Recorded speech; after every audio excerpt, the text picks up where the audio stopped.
Hello and welcome, and thank you for tuning in again. This is Sarah Naylor here, executive coach, mentor, and businesswoman, all sorts of things.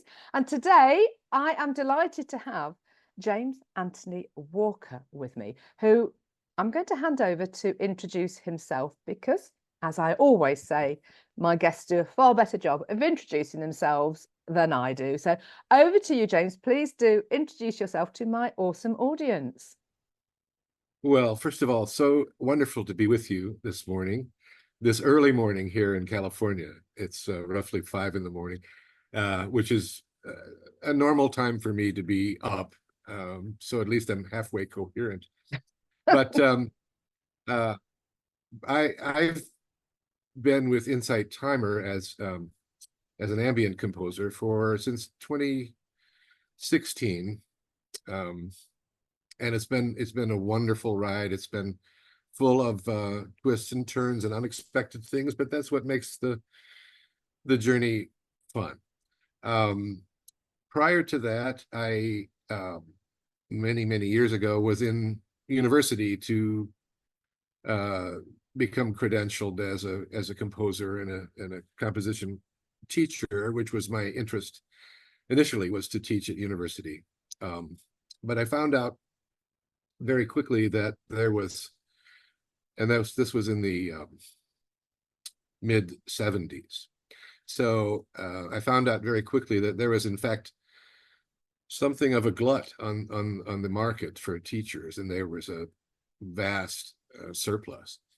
So my choices were then to either take a semester at a time somewhere, knowing that the following semester maybe somewhere else, or take another direction. And I chose not to travel, and took a turn off into the manufacturing segment of the music industry, and started working for Gibson Guitars in the later 70s. It was an interesting experience. I started there knowing nothing of much other than music. And I was working on the phones in customer service. Ah, okay. And I took, 100 to 150 calls a day. And these were mostly people who were retailers. And typically they would be calling in because they weren't happy about something. Yeah. So they weren't the most pleasant calls. And at the end of the day, I really didn't want to hear the phone ring at all for the rest of the evening. But we had a great bunch of people there. It was a surprisingly, I know the name is well known, but it's continues to be a surprisingly small company, both in number of employees and in revenue. So we all got to know each other pretty well. At one point, we had a guy come in from the outside who took the VP of marketing position. He came there from Procter and Gamble, so he was kind of Oh wow, big company background, yeah. Yeah, not a musician, which we all got over very quickly. But he became my mentor, and very lovely man who's since passed. But he taught me. He said I was on the phone, of course, and he came over to my little space one day and said, "Would you like to be in marketing?" And I said, "Wow, that sounds great. What is that actually?"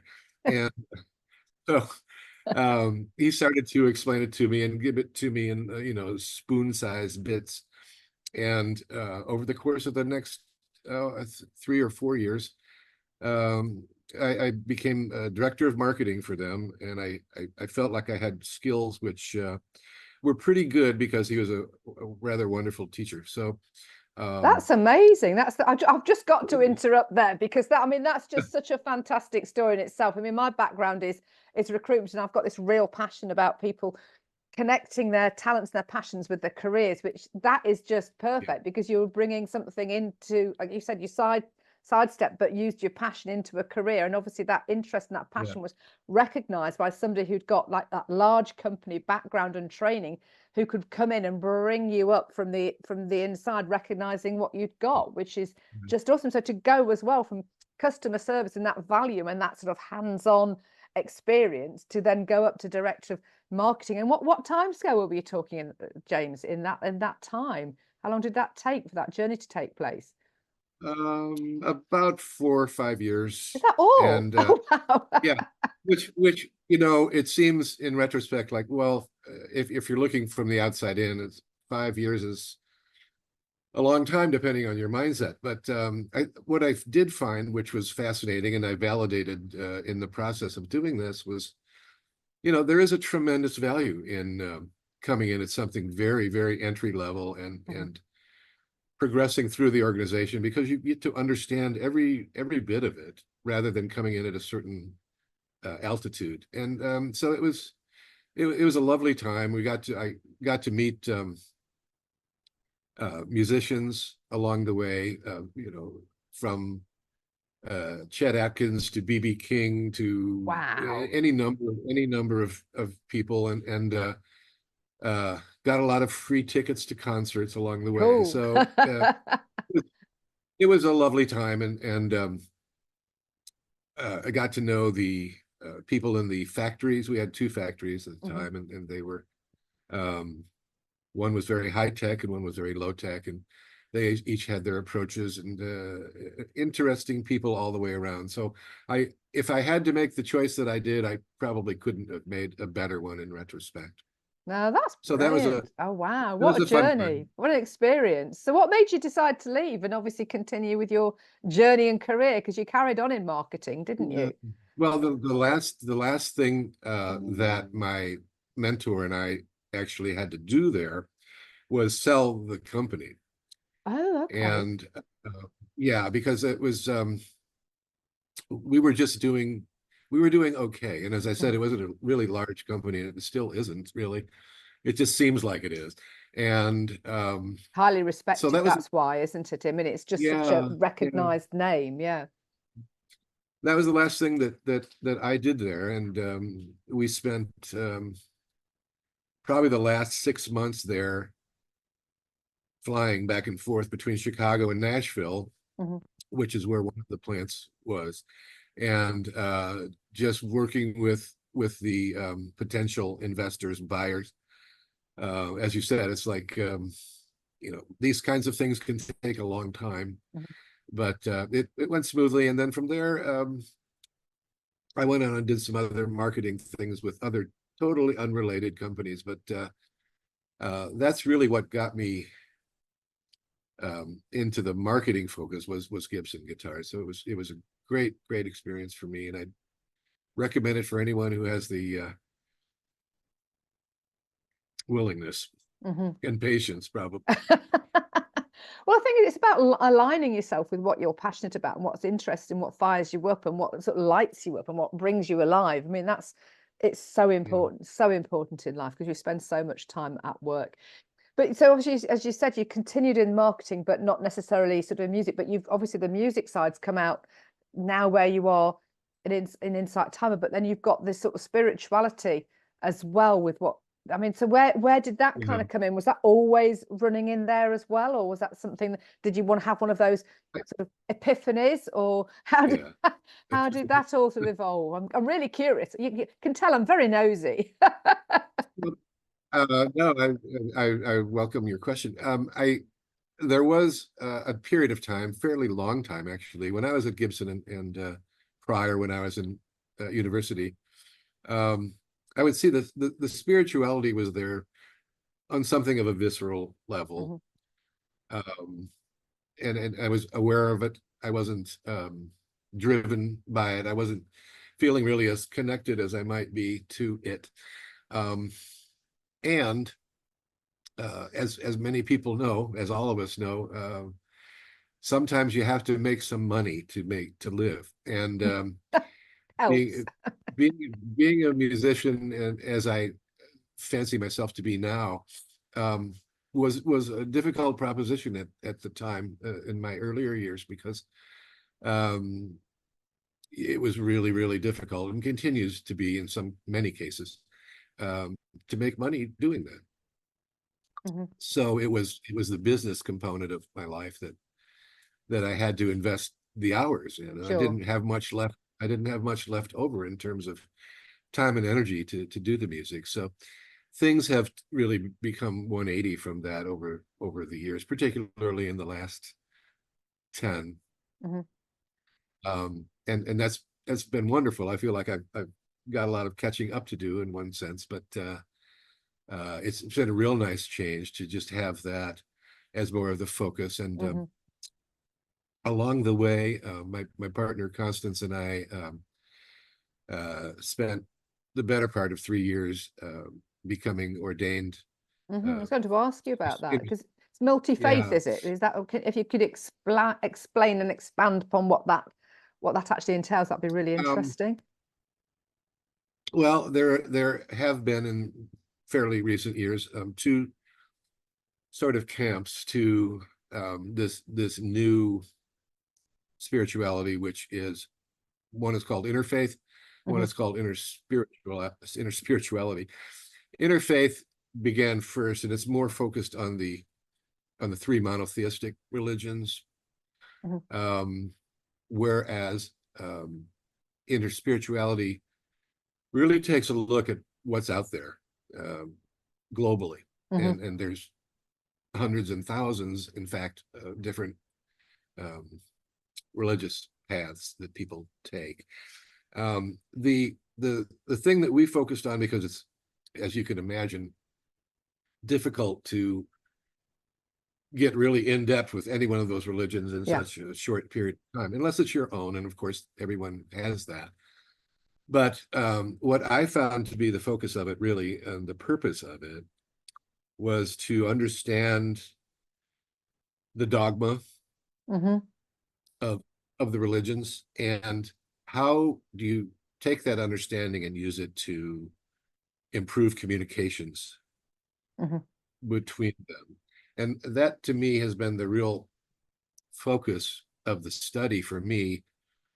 That, and during the same amount period of time, finding that really with that understanding, I wanted to make my music a part of my ministry. And so it was a real, talk about an epiphany. It was really kind of strange because um, at one point, the people that I was hanging out with, who were also academic composers, Hmm. um, had a fair amount of ego to each one of them, and not surprisingly. Yeah, I can imagine. but but and not knowing anything else at the time, you just kind of go with that flow. But recently, I've been in touch with some of those people that I've maintained some contact with over a long period of time. And one of them just asked me, because I explained what I was doing now with my music, and they said, "You're kidding. I don't get that." I said, "What do you mean you don't get that?" And he said, "You mean to tell me that what you're writing is meant to be in service to other people?" And I said, "Bingo. Yeah, that's Hmm. exactly right." Um, and he said, "I don't get that. I mean, I write because it's what I feel compelled to do, and it Hmm. satisfies me." And I said, "Well, that's the difference between us, I guess, right now." Um, and I also had an old friend who, when I was at doing my master's work at the University of Chicago, she was there. She's an Israeli composer, and she came on board around the same time I did, and lovely woman and very talented woman. Um, so we were having a conversation recently, and she said,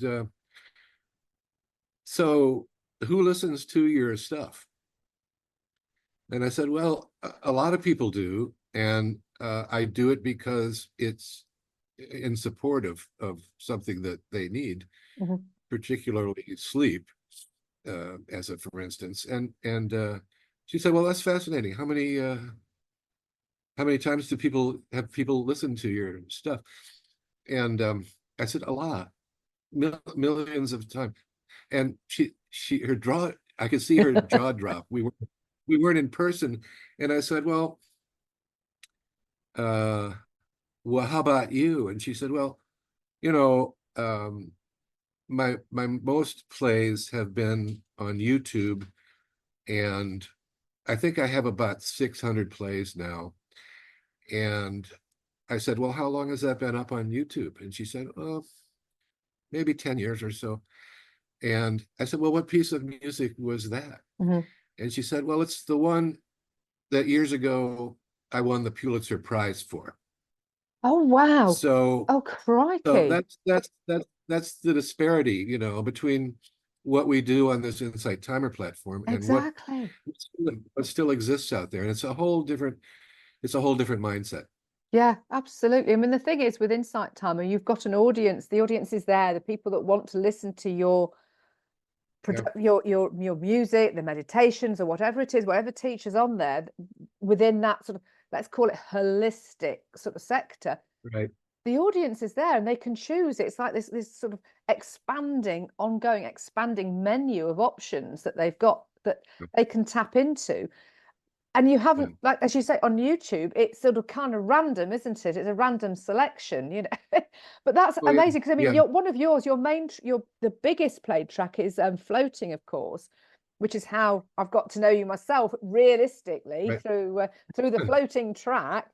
And it's Yeah, 17.5 million views, not views, something like listens, that. plays. Yeah, Yeah, something that's like that. Well, and phenomenal. it well, one of the things which is really unusual, I've continued to find about this platform called Insight Timer, is that there really truly is, and things change over time and procedural things change, but there really is a way to make money on that platform. Whereas I and probably many others have been on Spotify, um, all these other platforms, which are not free in order to participate. You Mhm. you you you pay, Yeah. and the return. My experience is the return has been negligible. So when I was contacted by Insight Timer some years ago now, I said, well, sure, why not? I understand that. I mean, I'm basically already paying things forward as it is, so Yeah. nothing is going to change. Nothing's really going to change in that regard. So, and it's worked out really well. The other thing which I really enjoy about it, which I don't see on any of the platforms other than Insight Timer, is that you have the ability, not with everyone, but with a large number of people, in my experience, to develop some sort of relationship with Mhm. them. Absolutely. There's a community And and there, isn't there? and that's really unheard of on any other platform that I know of. There's Mhm. there's just not that interaction.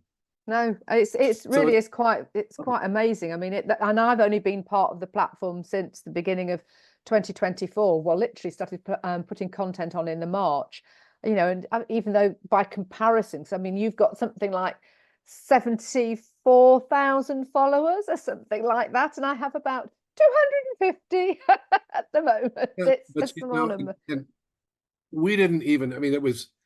I think that kind of creeps up on you to be honest and fair about it, because Mhm.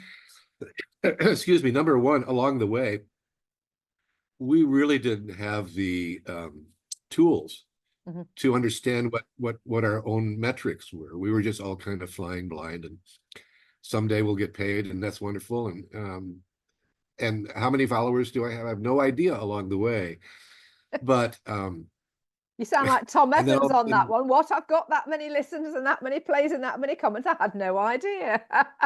it's true. I mean, we're on the platform. He and I are. He's been on a little longer than I have, but we're sort of at the same vintage. And excuse me, back then we just didn't know um, where we were going with this whole thing. But we were happy to be there. Of course, you have your moments, and I don't. You probably, with your background, have had some experience with startup organizations. Yes, yes, yeah. It And, takes a while to and build momentum and get sort of into the rhythm of things, and this sort of trial and error and rolling things out, and yeah, some stuff works, some stuff doesn't. I always like, whatever you do in life, sometimes it's like chucking on loads of clay and then you whittle away at it later, and you can sort of shape it as yeah, things evolve yeah. in the process. Yeah. And what happens along the way is that invariably, it seems at points in time, your resources are just really thin, or Yes. you reach a point where something happened that you weren't expecting, and you're really impacted by it in a bad way. But they've survived, and to their credit, I think going forward, it's going to be continue to be a really interesting ride with them, because they're passionate about what they're doing, and they're focused on every aspect of the business. And isn't that so important? I mean, I was interacting on a post today over on another platform, and talking about that sort of more of that heart-centered leadership, which is what we need more of in the world. Less where the leaders are the ones that have basically bullied people into submission and had them on the payroll to keep them quiet for various reasons. I've just been watching a documentary on the UK about a certain key figure. I'm sure you might be aware, but not good at all. But when you start to have organisations that are leading from the front, like Insight Time, like Christopher Plowman, it's pushing things, it's bringing about change, and it's that ripple effect, isn't it? Because that's what people want. We don't want to be told what to do and bullied into submission to do the bidding of some bully narcissistic leader. No, absolutely not. Yeah, no, it's very different, and from the beginning, the staff that was around when I came on was very thin, but really, really, really bright people, really bright people, and you could tell in a heartbeat that their focus was with what they were doing, and they wanted nothing more than to succeed and provide this opportunity, and while developing a community, which is, as you say, very holistic. So is this what you do predominantly now then? It is all Insight Timer? Because I was under the impression you were doing other things in addition to Insight Timer as well. And you've done a book, haven't you, as Um, well? And yes, Constance and I did a book actually based on.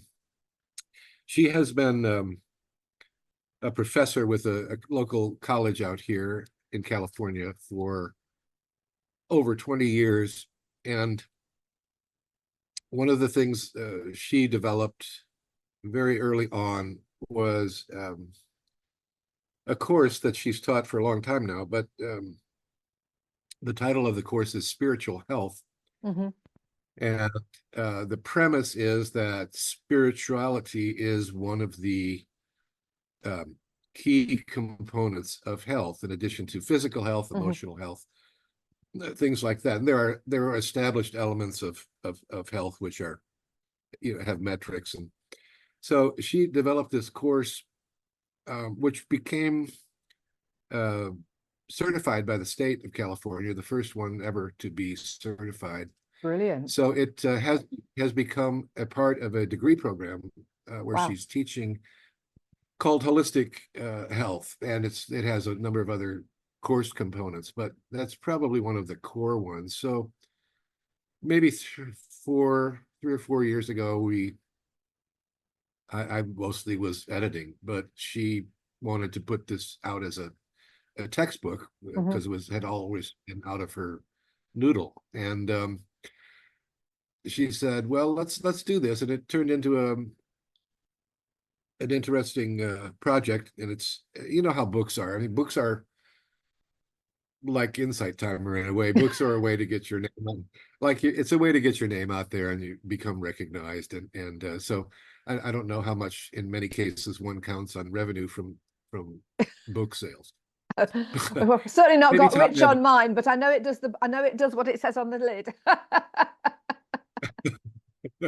So I know, and so that's been out there. It was a great project, and it's something that I wanted to work on with her. And I put it up on as a course on Insight Timer as well, and Fantastic. it's called Mindful Paths, Steps Towards a Living Spirituality. And I don't know how successful the course is on Insight Timer, because I mean, you're taking a semester's worth of material, and in the way that I did it, I condensed it into 10 days, which is rather How long did, yeah, I was short. going to say, how long were each of the lessons for those 10 days? I don't know, they were like 15 minutes or something like that. They weren't that long.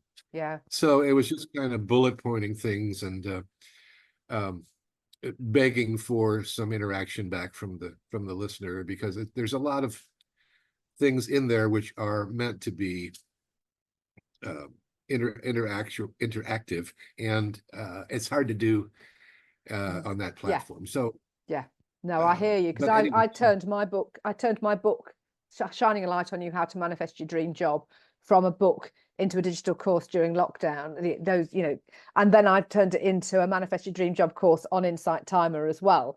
And I hear what you're saying, because I've got interaction and notebooks and downloads and PDFs and videos on the digital course, but of course that you just got to make an abridged version, which is just purely audio, and then go and grab your journal. Right. So yeah, and that's the deal. It's kind of hard in some cases to pull it off, but I'm working on a couple of other things right now. One is I'm at odds with myself as to what it really wants to be, but the working title is Humanity 2.0, and it's about taking a lot of aspects of our humanity and looking at what the roadblocks are to better embracing our humanity. So it's a big bite that I'm trying to bite off with this, but it's so far been really engaging for me. And at this stage of the game, I want to be happy with what I'm doing and engaged in it. And isn't that the key to it all, though, James? Being happy, being engaged, doing what you feel is of service, what brings you joy, what lights you up. And in terms of what you're talking about, I mean, for me, it's that acceptance of the self, acceptance of others, acceptance, I mean, of all those religious beliefs that you were talking about. It's all different people's interpretation of the same information using a different language to access exactly the same thing. And that's the simplistic, exactly. you can bring it down to such a simplistic thing, but we get bombarded with stuff that we're not going to be happy unless we've had this, we're not going to be happy unless we've got that, not going to be happy unless we've got a gold encrusted, I don't know, Louis Vuitton case or something. No, I've been sea swimming at the weekend, I've been walking, I've been to park run, I've been to a gong bath. All of these things aren't materialistic, they're just experiences, and most of which haven't cost me a penny, because it's just and isn't that the way, though? Because in the end, it seems like you could spend hundreds of thousands of dollars on something which just doesn't last. No, exactly. And I'm all for, if I want to buy something that's really nice, it's not that I'm going to say, oh no, I wouldn't actually buy it, but sustainability, we don't need to be raiding the planet for the profitability of the big shareholders just because they want to buy expensive wallpaper. It's like, it's not important. Right. I'm not saying it's not nice to have, but you've got to look at these things coming back to holistically, and for the greater good of the planet and each other. You've got a big job on there then, James. Well, we do. And the thing of it is, it's really something that's I don't know how it happens, but it really has made time go rather quickly. This complete engagement. It's kind of, well, okay, that's a phenomenon of getting older as well, but this seems to be oh well. It seems to be that on steroids, because I mean, the more I become engaged in these creative projects, if I started now is a good time for me normally to start this time of day, but normally I can look up at the clock and it's 4 hours later all of a sudden. Oh yeah. And I think I've only been doing this for 10 minutes. So um, I love it. I love what I'm doing now. I wish I could conquer the time issue, but that's probably not going to happen. Well, it's when you get absorbed into it. I mean, I get fascinated because I write all these lists of things that I need to be doing, go, right, okay, I can get da da da da da da da. And then suddenly you go, oh, I mean, I've been where did that time just go? And it's just like, do you know what? Yeah. It's all good. It's all good. If I was not enough, I was clock watching, which I've been in jobs in the past that I've clock watched, and it's just like, jobs I've enjoyed, but the pace has been so slow. I used to do cartography, and it used to be really slow, and it's like, really? And the clock was on the wall in front of me, and it's like, what? Is it not coffee break yet? Whereas these days, it's like, oh my God, what's for dinner in the evening? Yeah, it's quite the phenomenon, and I you just have to run with it, because what else? Because what you said is a sad alternative to sit around and watch the clock and have the day crawl by. And no, exactly. You've got to that? embrace life, enjoy life, do the things that, as I say, bring you joy, whatever it is, but then sort of try and find that balance along the way, that's the navigation, isn't it? It's looking at your boundaries and putting things into place and balance. Because today I've got somebody's contacted me, for example, and I know I'm going to have a call with them early evening about some coaching, about some life stuff and things like that. But I'm going to break off early because we can go to the shops whilst I've got a bit of spare time before then we have dinner and before I do that. So it's just, but it's sometimes you lose the time. You go, oh my gosh, where's it gone again? But that's good. I think I'd rather be like that than, as you say, the alternative, which unfortunately a lot of people haven't had that opportunity. They've not recognized it. And it is about coming back to the spirituality. Yes, it is mind, body, spirit. It's the Trinity, isn't it? It's the three things. You have those in harmony, have those in balance, and you can live your happiest, healthiest life. And you see things from a different perspective. Whatever goes on, you look at life differently when you're tuned in and you're in flow. Well, unfortunately, when most of us are living our lives, particularly early on, we're just hit with so much of which is new to us, much of which we really don't even have a worldview about. And to really kind of begin to sort out these dimensions of health for us. Am I in balance? Am I out of balance? What's right here? What's wrong?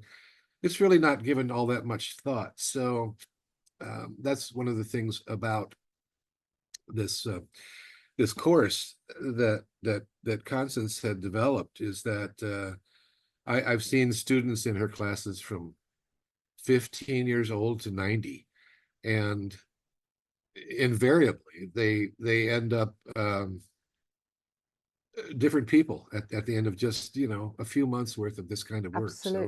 Absolutely. And I just think, when I qualified as a coach 12 years ago, and the study I went on at the time I found transformational. And I always I've always said, and I still say it now, to bring that into schools, to bring that understanding of sort of language of NLP, of behavior and behavioral flexibility, sensory acuity, rapport building, all those keys of sort of NLP in its own. But the language that we use and how we can use it, and it can be detrimental if you use the incorrect language, because you're affecting your own subconscious and what you're talking about internally, externally, what you're writing down. If you can just make some small shift changes to that, it transforms your life. Sometimes not just sometimes, quite regularly, it's the simplest things that make the biggest difference. But you have got to apply consistency to the practice to rewire the neuro-linguistic pathways. You've got to put that work in to bring about the change, but it's so worth it. And I say, if they brought it about into schools, like you were just saying, 15-year-olds to 90-year-olds, who's going to, I mean, it's great. There's never a time when it's too late to start. But if you can start earlier on and learn and shift and bring about that change, that's awesome. That's awesome.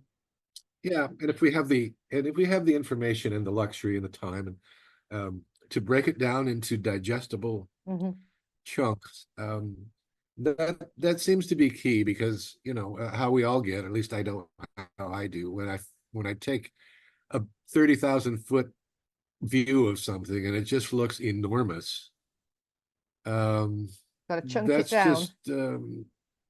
just fodder for, you know, becoming paralyzed. And Yeah, that becomes if you do overwhelming. break it down, Mm, then yeah, it's just like I can't. Where am I supposed to start with this? I have no idea. So yeah. yeah, so that has been helpful for a lot of Yeah.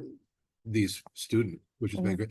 The one thing I wanted to mention before I forget is that um, we are both part of this lovely Facebook um, Yes. group, Teachers with insight. and Mhm. you know, as I look at it from, if I back up and take a look at it, I am amazed of the energy in that group, and it's at what now 260 or so folks, and and I look at every day. You know, somebody's produced this, somebody's produced this, somebody's produced this, and or somebody's produced 6 things, and I'm, you know, I'm going to myself, you know, I'm not traveling at that speed anymore, uh, but it's energizing to look at Mhm. and to be a part of, because it just says, well, you know, you're not done yet. Maybe you're not absorbed in this 1,000%, like I know so many people are, but and I do have other constraints, but it's just a lovely thing to see. I mean, it's shown me that, you know, if you really know how to do this, i.e. organize a Facebook group, Mhm. it becomes very quickly not a fake one, but a real community. So Mhm. it's been fascinating. It's Yeah, lovely it's to been watch. amazing because it's really evolved very, very quickly, hasn't it? And it's super supportive, it's inclusive, and I think, you know, you see the thing is you can see people doing loads of stuff, but there's an awful lot of people that aren't necessarily doing things. But then you take that motivation and the inspiration from it, and we all dip in and out. I mean, I sort of went full into it and I think I've got like about Right. 10 courses on there and 20 tracks, and I've done 23 lives. But if I hit a few sort of technical issues, let's use that phrase, and just close brackets, Sure. so I'm waiting to get resolved. But it's given me that space to ease off, to focus on some other things, which is great because I needed to. When I learn something, I like to need to go sort of straight full into it and immerse myself in it so that I know what I'm doing. Then I can ease up and then I can dip in and out, which is what I'm going to do now. But obviously, this will be on Insight Timer as well. So that is going to go for a Yeah. track. And if we can get 17.5 million views, I'd be very, very happy indeed. Well, I would join you with that sentiment. You know, it's it's funny because the um the energy that goes into so much of this is what's the word I'm looking for? It is so, I don't know. It's very free flowing, Mhm. and sometimes we constrict that within ourselves without even knowing it. Yeah. So to be a part of that, and it's a phenomenon that I really can't explain, and I'm obviously not explaining it very well, but um to see people within this group um so quickly become engaged in solutions, Yes. rather than become immersed in action and Mhm. failure. Mhm. And the thing which drives that one way or the other, in my experience, has been just fear. You know, Oh this fear of gosh. failure that we Yeah. and It's massive, that is, and it is so you used the word earlier, paralyzing for people, that fear of failure. And unfortunately that's how the society has been drilled through a lot of this social media platforms per se, because you've got this idea of it's hammered home if it's not perfect, but actually the perfection is in the imperfection. It's, you know, it's progress over perfection. It's just about getting on and doing it. Life isn't perfect. We're not supposed to be perfect. We're all supposed to be different. We're not supposed to be, you know, a replica of each other. I'm not supposed to look like Barbie and you're not supposed to look like Ken, you know. It's just, Well, you know, and to your point, I mean, you do like to engage in, you know, full on into something. And so you know where you're going, is sort of paraphrasing what you said. Mhm. But I've found a quite different approach that seems to work fine also, is that, you know, if I spend 15, 20 minutes, an hour, 2 hours on something, writing music, and I walk away from it and I'm done for the day, the next time I come back to it, where it goes from there is anybody's guess. And I used to be adamant about sitting down and outlining and sketching and Mhm. doing, you know, this has to come after this, and this has to come after this, and this, and this, and this. Otherwise, you know, I don't do that anymore. I found that is paralyzing as well. Yeah, So, you know, everybody evolves into their own approaches, and I think they're all exactly, lovely exactly, because, you know, exactly. Yeah, and it's finding out what works for you. And I'm totally with you that it's very liberating not to feel like you've got to follow a linear pattern, because our brains don't think in a linear way anyway. They're sort of all over. I mean, mine shoots off at all angles, I'm I sure. know, I know mine doesn't. Got so many different things all over the place. I think I drive my partner mad, because, you know, he's like very organized. It's paperless office. What he's doing? No, no, no. I've got stuff everywhere, and I think there may be a bit of an element of an ADHD brain in there somewhere, but it needs to be out if I'm working on it. If it's finished with, it goes away, and I know where to find it. But if I put it away, I forget about it. That's I commend you.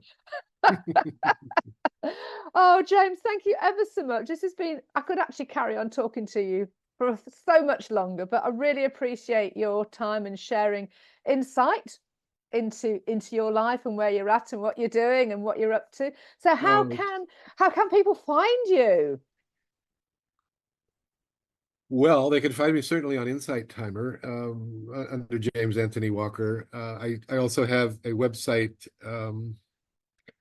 that gives a little more background about my past lives, which is called theartofjim.com. The And Art of Jim, Jim, yeah.